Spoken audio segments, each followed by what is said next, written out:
Welcome to the Pet Loss Companion. I'm Ken Dolan-Del Vecchio. I'm here with my friend and co-author, Nancy Saxton-Lopez, and this is a program that we do every Thursday from 6 to about 6:30, and it is a program that grows out of the book that we published a few years back called The Pet Loss Companion, Healing Advice from Family Therapists who lead pet loss groups. And I'm excited to tell you that it will soon be available on audiobook.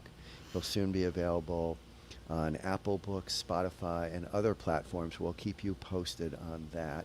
And yours truly will be narrating it, which was quite an experience, I must say.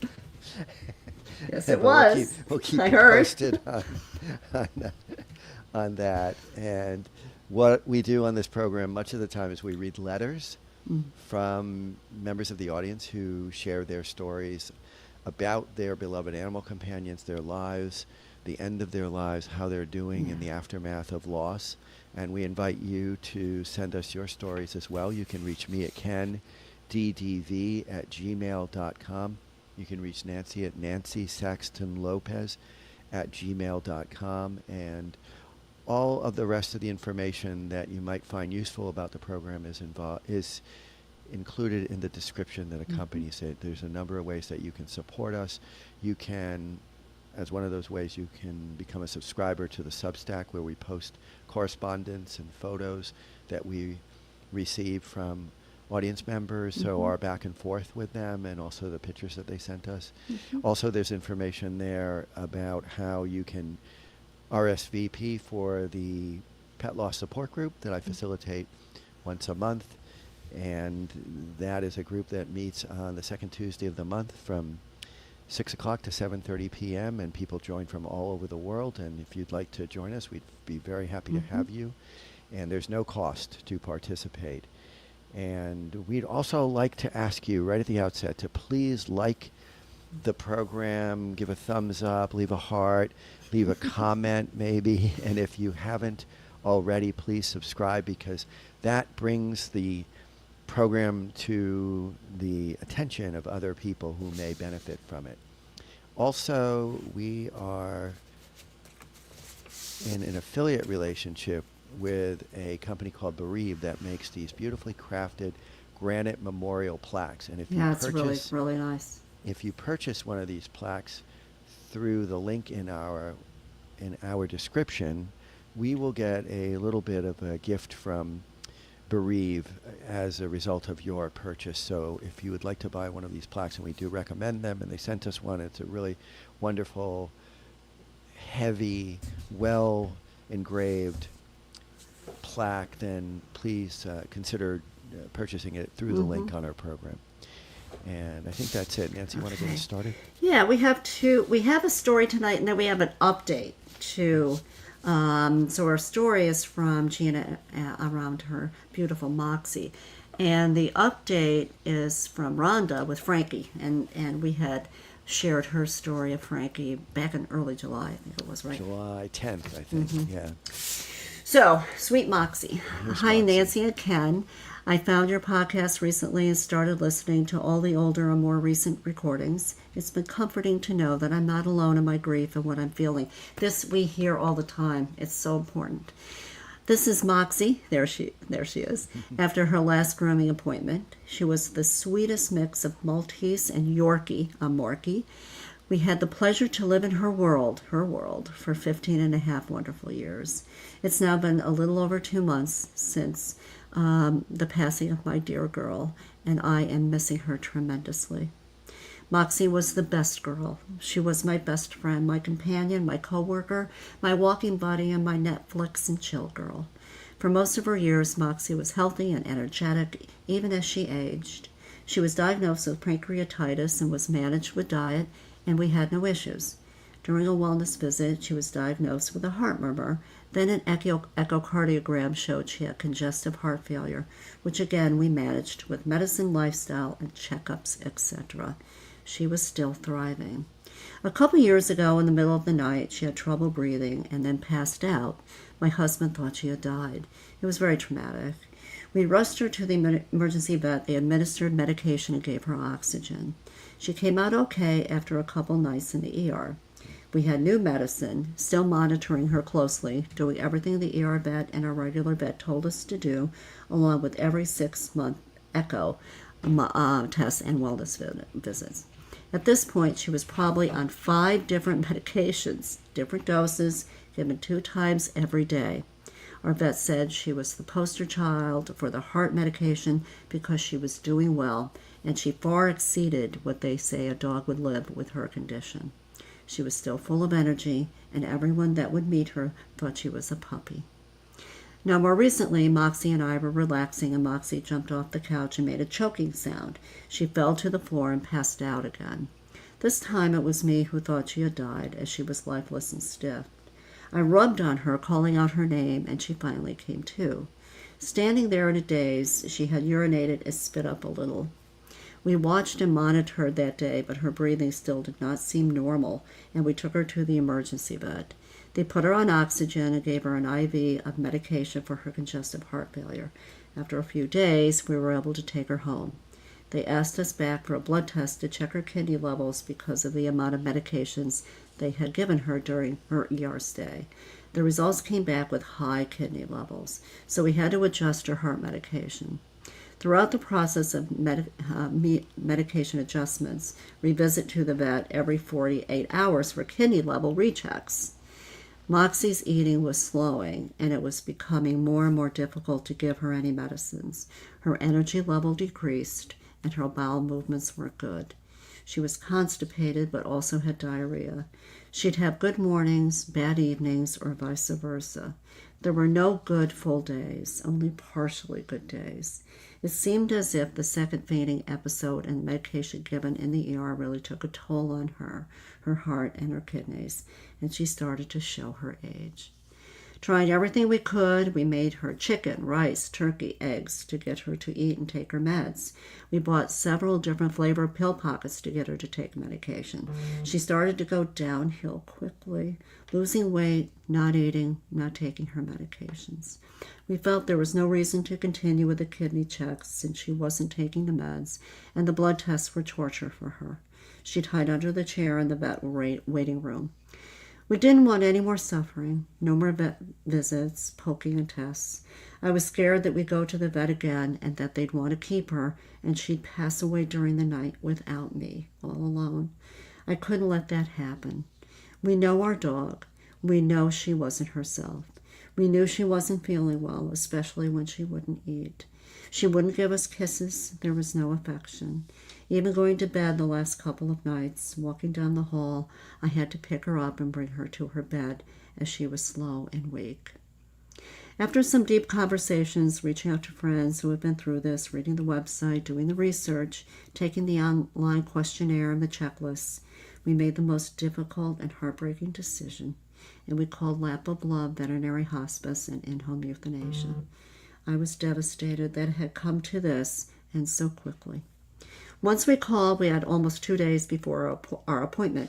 I took time off of work to spend with my sweet girl. She did not get any better. The morning of, we took her to her favorite walking spot, and we let her sniff around, look at the lake and ducks, but there was no walk. Deep down, we knew we were making the right decision, but it was so very hard. She was our baby, our child. The time had come and the vet arrived. I was feeling so many different emotions. I opened the door, and she walked in with such ease and comfort, meeting Moxie and getting down to her level. Moxie sniffed her medical bag and greeted her. I couldn't believe my eyes. Moxie seemed spunky, and she was excited to see the vet. As we all sat on the living room floor, Moxie started giving kisses to both my husband and I, letting us give her belly rubs. Now I was confused and questioning if we were doing the right thing. As we spoke with the vet, and she provided us with some information and guidance and walked us through the steps that would be taken, it was time to get started. The vet asked us to distract Moxie if we could give her a treat or a favorite food. We tried, but she didn't want anything. So I just stayed close, petting her. Moxie, dazed and relaxed, lay tight up against my crossed legs. As she took her last breath and tears rolled down my face, we told her how much we loved her and that she was the best girl. I believe she knew what was coming and why there was a visitor. Her little burst of energy and kisses that day was her telling us thank you. Thank you for caring for her, loving her, for doing everything for her. Thank you for the best 15 and a half years, for not letting her suffer or be alone, and for allowing her to be at peace. We did get her cremated, and she is back home with us. As hard as it was to let her go, and still is, I know that it was the right thing to do. We had 15 and a half very special and memorable years with her, and I'm grateful for that. It was just the very last bit of her life where she quickly went downhill. However, I grieve every single day. I cry every single day. I think of her and wish she was here, and I would give anything to have her back. This loss has affected every aspect of my life. It's hard to find purpose, hard to smile. I have walked the same lake we used to walk, but it's not the same. Nothing is the same. My husband works out of town every year for approximately 4 to 5 months in a row, coming home only every other weekend. Since Moxie came into our home, she has been here with me when my husband was out of town working. So also, for approximately the last 6 to 7 years of her life, I work from home. So she and I were together always. We had our routine. I understood her. She understood me. Now it's that time of year for my husband to work out of town, and Moxie is not here with me. This is so hard. She's not here to keep me sane on bad days or get me to take a break from work and go outside. I'm really having a hard time being in the house all alone, as her blanket still sits in my office. I have beautiful memories with her and, of course, plenty of pictures that are still very hard to look at. I'm not ready for another dog as the pain is still too raw, but I do miss that companionship. No one, except my husband, understands. But even at that, I'm the one who is here alone. So it's different, and it cuts a bit deeper. Moxie was my everything. She was my constant companion and best friend. She is and will always be missed. Thank you for your podcast, the stories you share, and the heartfelt understanding that you provide. Oh, it makes you so you could feel the sadness, right? You could feel that loneliness and the sadness and just that overwhelming sense of loss, you know. Yeah, and I've had I think 3 dogs we don't know about the 4th one exactly what she died of, but they had congestive heart failure. Yeah. And I guess it's very common in little dogs. They were Chihuahuas, and it's very similar to what is being described here in that you give them all manner of medication. All the It says time. 5 different medications twice a day. I remember that, and they seem like they're doing fine, and then with mine, they just had like a collapse. Now this is Gina. With Gina's dogs, it happened a couple times, and they were able to pull her out. They were able to get her back. Moxie back. And it's such a hard. Well, all of these chronic illnesses are so hard because you kind of get used to them being stabilized, and then there's a crisis, and sometimes it's a terminal crisis, and you know that it's coming, but you're still not ready. Well, that's for the it. anxiety, right? This is the anticipatory grief. The anticipatory grief, and then when it happened, but they were able to plan for her transition in a way that is the envy of many people. Right. Who write to us because the way that their animal dies is much more out of control. It's much more immediate, or there's an accident, or in some way or other they're not able to plan for a beautiful transition like this. Well, if you can do this, because a lot of times, like you said, it doesn't happen this way. But this is wonderful because they did have time to really go through a life review and to love her and to be with her. And they knew. I think that they worked very well together, she and her husband, about when this should happen. Yep. And they understood that was the right thing to do, even though it's such a hard decision to make. And also the way Gina describes Moxie sort of perking up at the very end. It happens all the time. That's right. That's not uncommon. Yeah, that and then you're like, I don't know, should we really do this? But they knew where they were in terms of the progression of the illness, and there was no going back. There was only going toward ending her suffering and letting her pass in a way that wasn't going to be very, very difficult for her. And I love how she says that burst was Moxie's way of saying thank you very much, Yeah. right? Yeah. For That's letting me not suffer anymore. Yeah. I think that was really good, right? And it's a beautiful story, and also the way she describes Moxie was with her all the time. She was with her all the time, and that's so hard because, just as she says, her husband's away working, and this is your companion. This is the person who's with you, who's the family Every member who is day. with you all the time, and just having a loving connection. And so that soul is hurting, right? And I think she knows, and her husband knows, at some point in time that hole will fill up with all of those wonderful memories, right? That she said. That they had. and she said that she's not ready. Yeah, But she misses the companionship with this. You're not ready until you feel like it'll be okay. And it's always okay to insert a little more time. Exactly. Well, you and I know that when we did the group, and people would always ask, "When do I get another one?" And we would always say, "You'll know when you know." You'll know when you know, and it's very individualized. So Yeah. it's not a one size fits all at all. So we want to thank Gina Yes, for thank this you, Gina. story, and Moxie was quite a beautiful. Oh, beautiful little Morky. It's a cutie. And we have a comment from Sahar who writes, "Thank you for all you do. I still miss Pepper every day, but I'm starting to have some joyful moments as well." That's really nice to hear. Yes. Thank you for all your support. And thank you. are both amazing. That's very kind. So we'll go on to now. We got a follow-up from Rhonda, and it's inspiring. Right. I think what she writes. That's why we wanted to share To it. share this. Yeah. So, hi, Ken and Nancy. Thank you, as always, for your kind words. I both listened to the podcast about my Frankie on my way home from work on Thursday and then watched it again on YouTube later that night.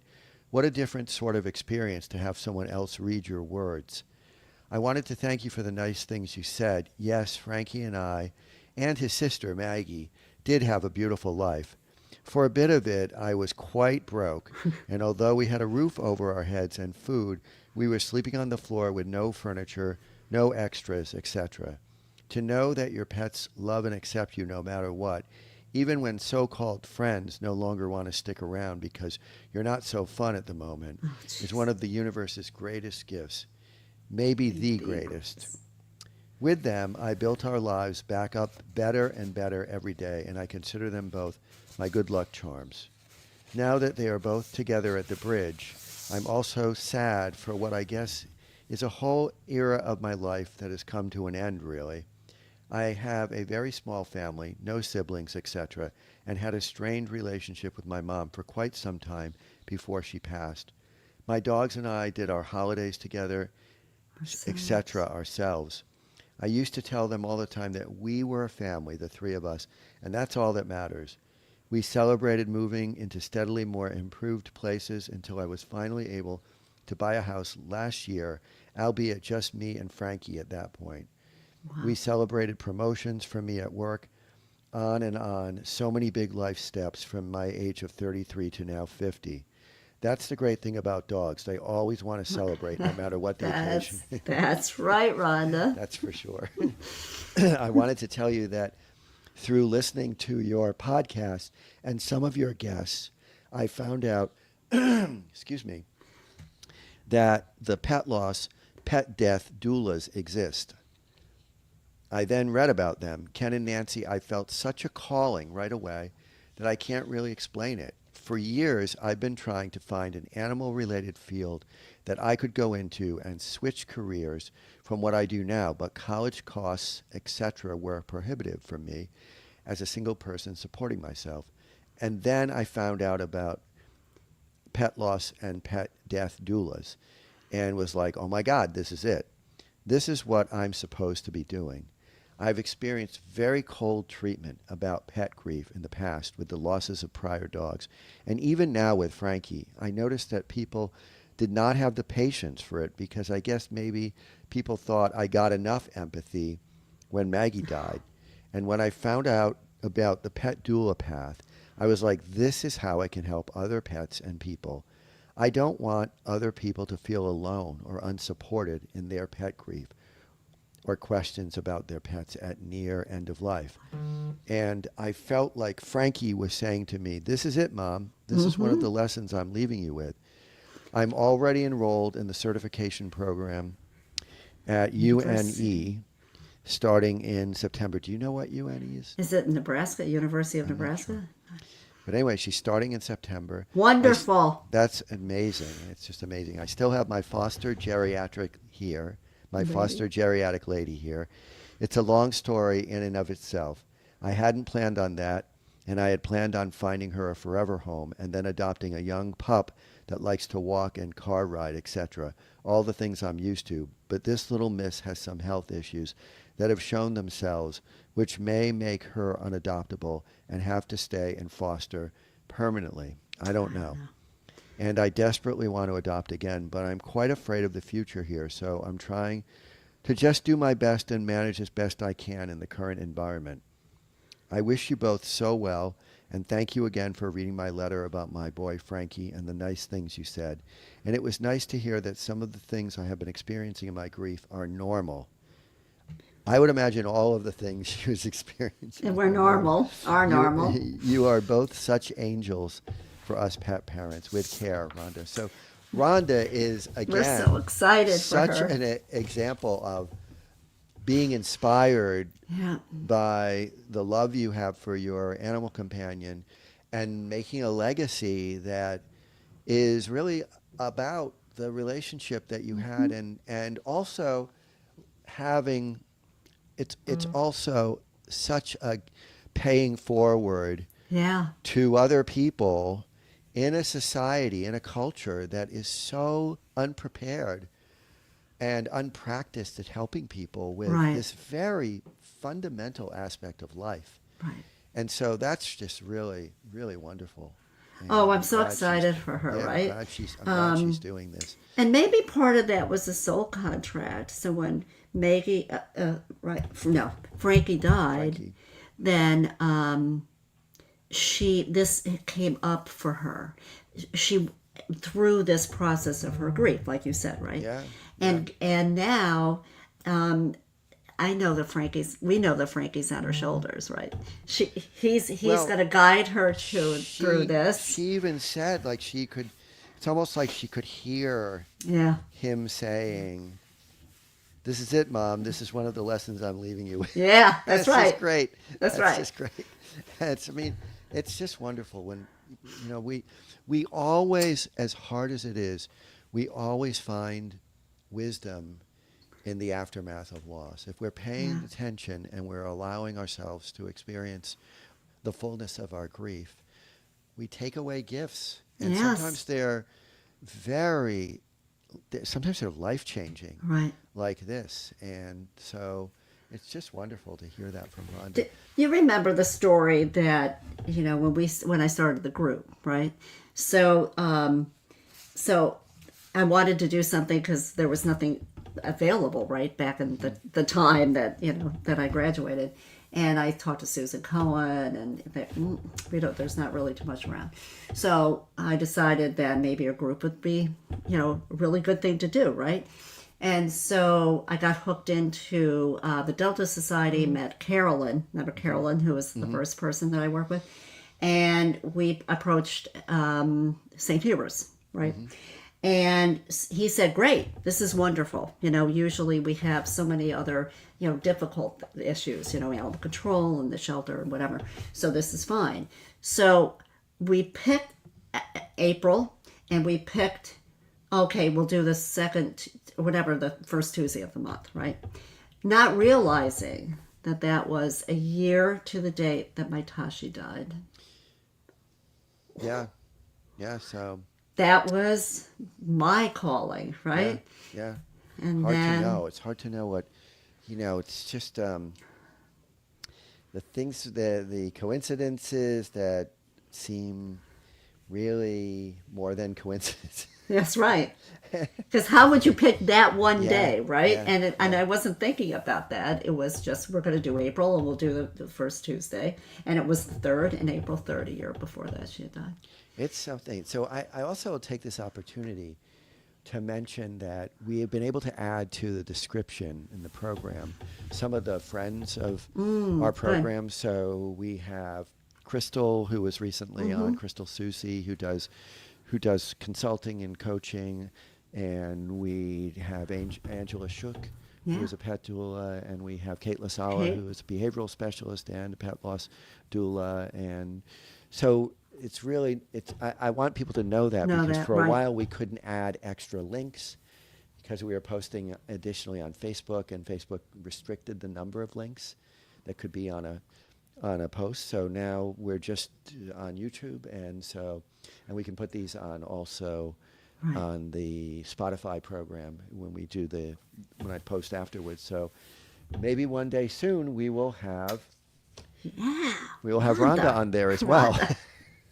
So keep us It's so posted, important. Rhonda. Yes, such important work, and I'm so glad that this is going to fulfill you, right? Yeah. Because you're doing it for Frankie, and And all of the people that are really going through a very difficult time in end of and life. we live in a society that is so rife with pain, Yeah, with violence, with anger, anger, with hate. hatred, that any one of us can, if we can add some love and kindness, Yeah.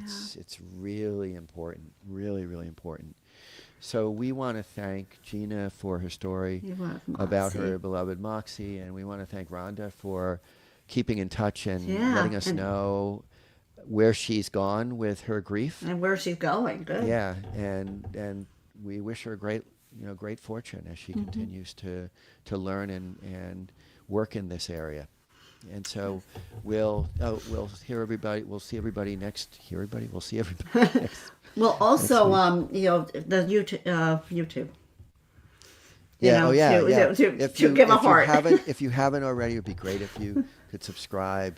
It alerts the algorithm to raise the program's visibility. If you leave a comment or just a thumbs up Really or a nice. heart, all of those Um, things are helpful, and we really appreciate them. We really appreciate Yeah. them because And we got a they comment. will- We just we got a another comment. comment. Thank you. Thank you from Well, JCam. Thank you. So until next week, then, take care. Take Everyone care, take care. Nancy.